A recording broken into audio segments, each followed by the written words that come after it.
Hello everybody, welcome back to the Pokehistorian. I'm your host Matt X, and this is the show where we take a look at some of your favorite Pokemon cards you know, and hopefully some you don't know. And today we're going really far back in time. We're going back to the late 90s, and we're looking at one of the most iconic and legendary Pokemon cards of all time. And it's also probably the most sought after Gengar card of all time. So if you can put those pieces together and you can tell it's a Japanese card here, you've probably been able to figure out what this is. But if you don't know what it is, you're in for a real treat. Well, either way, you're really in for a real treat. So let's go ahead and flip it around, shall we? That's right. We have the legendary, iconic Saturday Night Fever, Masaki Gengar. So why is this card called the Masaki Gengar? Well, that's a great question. The reason we call it the Masaki Gengar is because Masaki is the name for Bill over in Japan. And if you don't know who Bill is over on the English side of the TCG, Bill in the video games is the character who made the Pokemon transport system in Red and Blue. And he also appears in Gold and Silver and has an Eevee for you. So that's kind of cool. But what's his relation to this Gengar?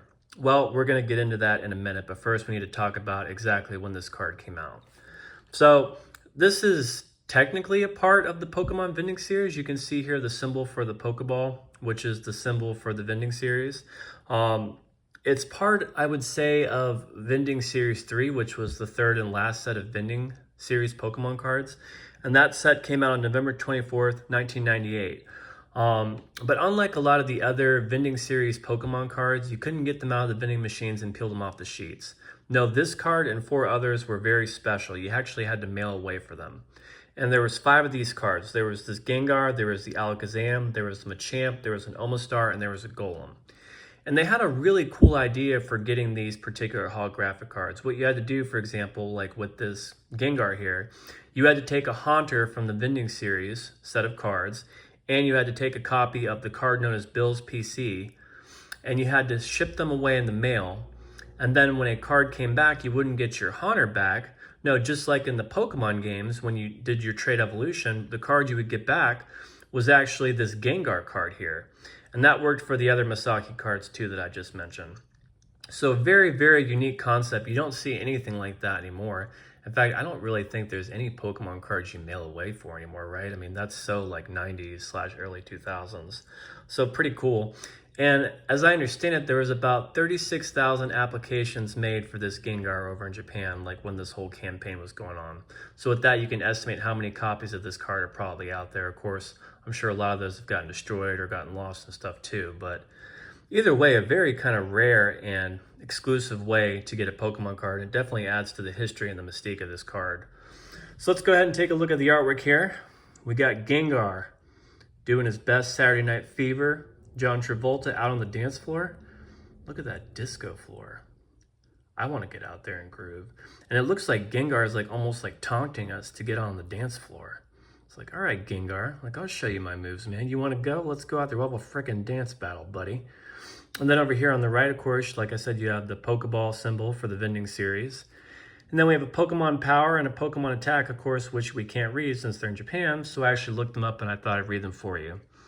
So the Pokemon Power is called the Power of Darkness. It says, once during your turn when you play Gengar from your hand to evolve one of your Pokemon, you may flip a coin. If heads, choose one of your opponent's Pokemon. Your opponent returns that Pokemon, all cards attached to it, to his or her hand. And then the attack is known as Psy Horror. Ooh, spooky, right? That says flip a coin. If heads, the defending Pokemon is now asleep. If tails, the defending Pokemon is now confused.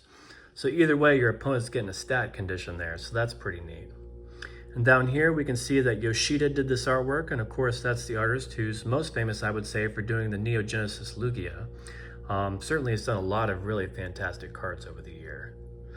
But there you have it, folks. That's the Masaki Gengar card. It's a real honor to be able to have this card in my collection. I got it at Collecticon the other week. Got it for a really great deal. I don't know how I did it, but I had to pick this up when I saw it. Like once I saw the price I could get it for, I'm like, no, like this is the time I'm gonna go ahead and get this card. I didn't really know exactly when I'd be able to get it. It seems like the price was kind of just kept going up and up. I'm like, you know what, I need to get this card now before it becomes like unobtainable for me.